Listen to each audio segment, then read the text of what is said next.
जी। बहुत स्वागत है जी आपका। बात करने वाले हैं आज एक ऐसे टॉपिक पर जिस पर बात नहीं हुई है अभी तक। आप कहीं निकाल कर देख लीजिए, कुछ ढूंढ कर देख लीजिए, कम से कम आपको वीडियो कंटेंट तो नहीं मिलेगा। आर्टिकल्स बहुत सारे मिल जाएंगे, लेकिन video content Nassau county, long island, New York का मैदान जहां पर इंडिया वर्सेस पाकिस्तान 9 तारीख को होने जा रहा है, उसकी विकेट किस तरीके से खेलेगी, विकेट कहां बनाई गई है, कितने दिन पहले बनाई गई है, कितनी विकेट्स हैं, और इसके साथ साथ इन विकेट्स को कौन मैनेज कर रहा है, इनका नेचर क्या होगा, कितने रन्स बनेंगे, ये सब कुछ हम इस वीडियो में आपको बताने वाले हैं।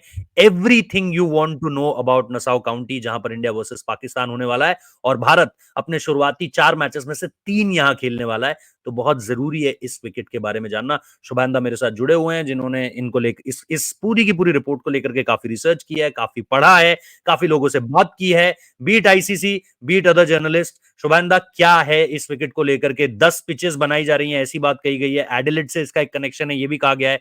नेचर क्या होगा, जरा थोड़ा सा 360 व्यू दीजिए इस विकेट के बारे में हमारे जो व्यूअर्स हैं। एक तो पहले सभी को मैं बता दूं कि इंडियन टीम जब निकलेगी इंडिया से यूएसए के लिए मई 21 तारीख को निकलने वाली है। फर्स्ट बैच ऑफ प्लेयर जो प्लेऑफ्स में नहीं पहुंचेगी, वो लोग 21 तारीख को ही निकल जाएंगे अलॉन्ग विद राहुल द्रविड़ और पूरी कोचिंग स्टाफ। वो लोग जो कैंप लगाएंगे वो भी नसाउ काउंटी में ही लगेगा। तो टीम्स को ऑलरेडी, इंडियन टीम को एटलीस्ट ऑलरेडी आइडिया हो जाएगा कि कैसी पिचेस है, क्या कंडीशंस है, ग्राउंड का पेस कितना है, सब कुछ, आउटफील्ड का पेस कितना है, सब कुछ एटलीस्ट आइडिया हो जाएगा अच्छा खासा कि क्या कैसा कैसा खेलेगा वो पिच। तो थोड़ा बहुत डिटेल्स में दे देता हूँ कि 10 drop in pitches Nassau county में लगाई जा रही है, जो कि फ्लोरिडा में ही बनी है। एक थोड़ा सा मिसकॉन्सेप्शन चल रहा था सोशल मीडिया में कि शायद एडिलेड से उड़ा कर ला रहे हैं पिचेस, वहीं से आपको पूरी बताऊं, ट्रांसपोर्ट हो रही कुछ है। आर्टिकल्स हैं जो ये बता रहे हैं कि शिप में रखकर इन विकेट्स को एडिलेड से इतने महीनों पहले जो है वो यहां भेजा गया है। तो शायद ये रिपोर्ट गलत है, क्योंकि जो आईसीसी की रिपोर्ट है उसके बारे में बताइए दादा। ये विकेट कहां बनी है, कौन इसको हेड कर रहा है, कौन सी कंपनी है, इसके बारे में थोड़ा सा बताइए, जो शायद कंफ्यूजन दूर करेगा लोगों की। शिप में रख के ट्रांसपोर्ट हुआ है, बट वो एडिलेड से ट्रांसपोर्ट नहीं हुआ है, वो फ्लोरिडा टू न्यूयॉर्क गया है। तो वो भी अच्छा खासा डिस्टेंस हो जाता है, यूएसए काफी बड़ा देश है, तो ट्रांसपोर्टेशन एक एक बड़ा चैलेंज हो जाता है। तो 10 ड्रॉप इन पिचेस बनाई गई है जो कि फ्लोरिडा में ही प्रिपेयर्ड हुई है। ये इस पूरे जो एक क्या बोलेंगे प्रोसेस है इसका, ये जो पूरा डेवलपमेंटल प्रोसेस है पिचेस का, इसकी जिम्मेदारी ली है एडिलेड ओवल टर्फ सॉल्यूशंस, जो कि एडिलेड ओवल के पिचेस बनाती आ रही है पिछले पिछले 10 सालों से। उन्होंने ही इसकी जिम्मेदारी ली है। और एडिलेड ओवल के जो हेड क्यूरेटर है डैमियन हॉ, ये पूरे चीज को ओवरहेड कर रहे हैं, पूरे चीज के इंचार्ज यही है। तो जैसे कि मैंने कहा कि इंडियन टीम को इंडिया पाकिस्तान मैच से पहले अच्छा खासा आइडिया हो जाएगा कि बाउंस क्या रहेगी, टर्न क्या रहेगी इस पिच में। एडिलेड का जो ट्रेडिशनल पिच रहा है, हमने काफी बार इस पे बातचीत भी की है रोहित रोहित की, उतना पेस नहीं है, वाका पर्थ जैसा पिच नहीं है, इतना बाउंस नहीं है, थोड़ा रुक के भी आती है, स्पिनर्स के लिए भी असिस्ट रहता है वहां पे। बट क्योंकि ये ड्रॉप इन पिचेस है, क्योंकि ये फ्रेश पिचेस है, पहला मैच इंडिया पाकिस्तान का इसी मैदान में खेला जाएगा। उससे पहले एक दो मैचेस उससे पहले खेली जाएगी, बट इंडिया पाकिस्तान का मैच जब होगा तो पूरी फ्रेश पिच रहेगी। ग्राउंड काफी छोटा है, बनाया गया है, टेम्परेरी ग्राउंड बनाया गया है स्टेडियम को। तो काफी छक्के चौके लगने की आशा तो है ब्रॉडकास्टर्स को भी, आईसीसी को भी, क्योंकि वो लोग चाहते हैं कि इंडिया पाकिस्तान का मैच हाई स्कोरिंग हो और क्लोज जाए। ऐसा नहीं हो कि किसी टीम ने 250 रन लगा दिए और कि वो दूसरी टीम 120 पे ऑल आउट हो गई, वो नहीं चाहते, क्लोज मैच चाहते हैं। और साथ ही साथ 4 पिचेस, 10 ड्रॉप इन पिचेस के साथ साथ 4 pitches Nassau county international cricket stadium जहां पे मैच होगा वहां पे लगाई जाएगी। और जो 6 बाकी के हैं वो आसपास की जो ट्रेनिंग फैसिलिटीज है वहां पे लगाई जाएगी। तो 4 मेन पिच मैदान में रहेंगे और आसपास का जो ट्रेनिंग फैसिलिटी है, same drop in pitches, same quality की पिचेस वो आसपास के ट्रेनिंग फैसिलिटीज में लगाई जाएगी, जहाँ पे नेट सेशंस वगैरह होंगे। इसमें दादा जो एक बात और कही जा रही है वो जैसा हमने कहा कि आपने बताया विकेट्स के बारे में, नेचर ऑफ द विकेट के बारे में, लेकिन इंडियन टीम का जो पहला बैच जाएगा उसको अगर थोड़ा सा आप इलाबोरेट कर पाए कि उनको वो सारे के सारे 6 विकेट्स वहीं उन कंडीशंस पे मिलने वाले हैं, वहां पर चीजें किस तरीके से होंगी, वहां पर जाकर 21 तारीख को जाएंगे, मे बी 22 के राउंड तक पहुंचेंगे, क्योंकि एक लंबा सफर होने वाला है, बीट डायरेक्ट फ्लाइट तो होगी, लेकिन लंबा सफर होने वाला है। और उसके बाद दूसरा बैच जो है वो जाहिर सी बात है आईपीएल फाइनल खत्म होने के बाद ही जाएगा। तो इनकी तैयारियों को लेकर के क्या कुछ डिटेल्स हैं हमारे पास कि 6 की 6 जो बची हुई विकेट्स हैं वो इंडिया को अलॉट हो जाएंगी, क्योंकि जाहिर सी बात है पाकिस्तान की टीम भी प्रैक्टिस करना चाहेगी, ये चीजें भी हैं।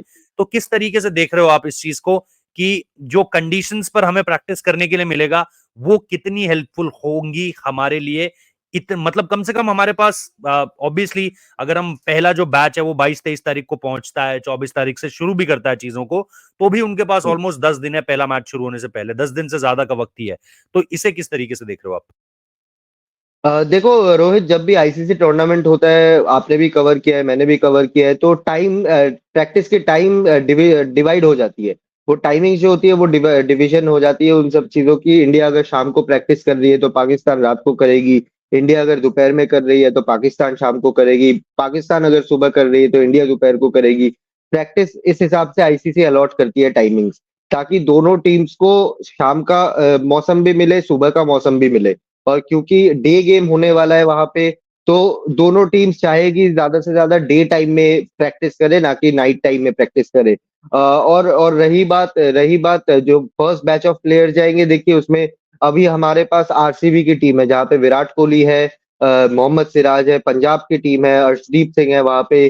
तो ऐसे जो टीम्स जो क्वालिफाई नहीं कर रही है, जिनके प्लेयर्स उस टीम में, मुंबई इंडियंस अगर क्वालिफाई नहीं करती, जिसके चांसेस अभी बहुत ज्यादा है, तो मुंबई इंडियंस से बहुत सारे प्लेयर्स है। रोहित शर्मा कप्तान है, सूर्य कुमार यादव है, हार्दिक पांड्या है, जसप्रीत बुमराह है। ये सब प्लेयर्स को जो लोग क्वालिफाई नहीं कर पाएंगे, उन लोगों को एक मौका मिलेगा कि जाके एटलीस्ट, और आपने जैसे कहा कि लंबा सफर रहेगा तो थोड़ा सा जेट लैग भी रहेगा। 22 तारीख अगर आप पहुंच गए तो ऐसा नहीं कि 22 तारीख से या 23 तारीख से ही प्रैक्टिस चालू हो जाए। 2-3 दिन उनको दिया जाएगा थोड़ा सा कंडीशंस के साथ ईज आउट होने में, थोड़ा सा हैबिचुएट हो जाने में, कस्टम हो जाने में। तो वो चीज रहेगा। बट एक बहुत इंटरेस्टिंग चीज यहाँ पे मैं पढ़ रहा था, आईसीसी ने जो अभी हाल ही में प्रेस रिलीज भेजी थी, जो आउटफील्ड है, जो नसाउ काउंटी का आउटफील्ड है, वो भी लास्ट वीक ही लगाया गया है। अभी बहुत सारी वीडियोस भी बाहर आ रही थी, लोग पूछ रहे थे अरे मैदान तो बन गया बट घास का है ना, आउटफील्ड में घास है ना पिच है, तो कैसे होगा। बट लास्ट वीक एक आउटफील्ड भी ले कर दिया गया है, जिसकी जिम्मेदारी लैंडटेक कंपनी ने ली थी, जो न्यूयॉर्क यांकीज जो बास्केटबॉल टीम है उनके साथ लगी रहती है, जो बेसबॉल टीम है न्यूयॉर्क मेट्स उनके साथ ये इस लैंडटेक कंपनी का एक पार्टनरशिप है। तो आउटफील्ड की जिम्मेदारी जो नसाउ काउंटी में है, और as well as Lionel Messi की जो टीम है Inter Miami FC, David Beckham जिसको ओन करते हैं, MLS। उस ग्राउंड का, हाँ एमएलएस में उस ग्राउंड का भी आउटफील्ड की जिम्मेदारी लैंडटेक के पास ही है। तो लैंडटेक नसाउ काउंटी का जो आउटफील्ड है वो प्रिपेयर कर रही है, और एडिलेड टर्फ जो कंपनी है, एडिलेड ओवल टर्फ सॉल्यूशंस, वो लोग प्रिपेयर कर रहे हैं पिचेस। सो यही है ज्यादातर जिम्मेदारी। और डेमियन हाफ का एक कमेंट भी आया था छोटा सा, उसमें उन्होंने कहा था कि हम लोग कोशिश कर रहे हैं कि स्पोर्टिंग पिचेस बनाए। एक चैलेंज रहा है कि एक बहुत ही नया, एक सबके लिए एक नई चीज है कि drop in pitches world cup में यूज होगी। तो उसके बाद प्रेस किया है आईसीसी को भी और लैंडटेक को भी सारे सपोर्ट के साथ। बट एक बात बोलिए कि स्पोर्टिंग पिचेस बनानी। चलिए, ये थी भाई अपडेट विकेट को लेकर के, नसाउ काउंटी का विकेट क्या रहने वाला है। अगर आप लोग पहली बार जा रहे हैं, जाने का प्लान कर रहे हैं, तो आउटर्स में है, सबर्ब्स में है, जिसे आप कहो, डाउनटाउन ऐसा एरिया नहीं है कि बिल्कुल ही सेंटर ऑफ द सिटी हो। मैनहट्टन से कम 30 किलोमीटर की दूरी है अगर आप देखें। और काफी कुछ प्लान कर जाइएगा, काफी कुछ सोच कर जाएगा, क्योंकि जो टैक्सी फेयर्स हैं वो बहुत ज्यादा है, ट्रांसपोर्टेशन बहुत महंगा है, खाना बहुत महंगा है। अगर आप वेजिटेरियन ढूंढ रहे हैं तो वो और ज्यादा महंगा, और आपको उसके लिए और ज्यादा मशक्कत करनी पड़ेगी। तो डू अ प्रॉपर रिसर्च। हम भी अपनी तरफ से कोशिश करेंगे कि एक शो आपके लिए जरूर लेकर आए ऐसा, जहां पर इफ यू आर प्लानिंग, अगर आप एक फर्स्ट टाइमर हैं, यूएस में आप कहीं से भी जा रहे हैं, बीट फ्रॉम इंडिया, पाकिस्तान, सब कॉन्टिनेंट, यूरोप, ऑस्ट्रेलिया, कहीं से भी जा रहे हैं, तो एक मोटी मोटी गाइडलाइन आपको बता सके कि क्या किया जा सकता है और क्या नहीं। ऑब्वियसली रेव स्पोर्ट्स की टीम वहां रहने वाली है, तो आपको पल पल की अपडेट्स मिलती रहेंगी। इसलिए if you want to know anything about World Cup, आप हमें कमेंट बॉक्स में बता सकते हैं। You can definitely subscribe to us, share करिएगा वीडियो, कमेंट कीजिएगा, और अगर आपके कुछ सवाल हैं तो वो भी हम तक जरूर पहुंचाइएगा। Thank you so much for now. Thank you dada, bye. Thank you Rohit.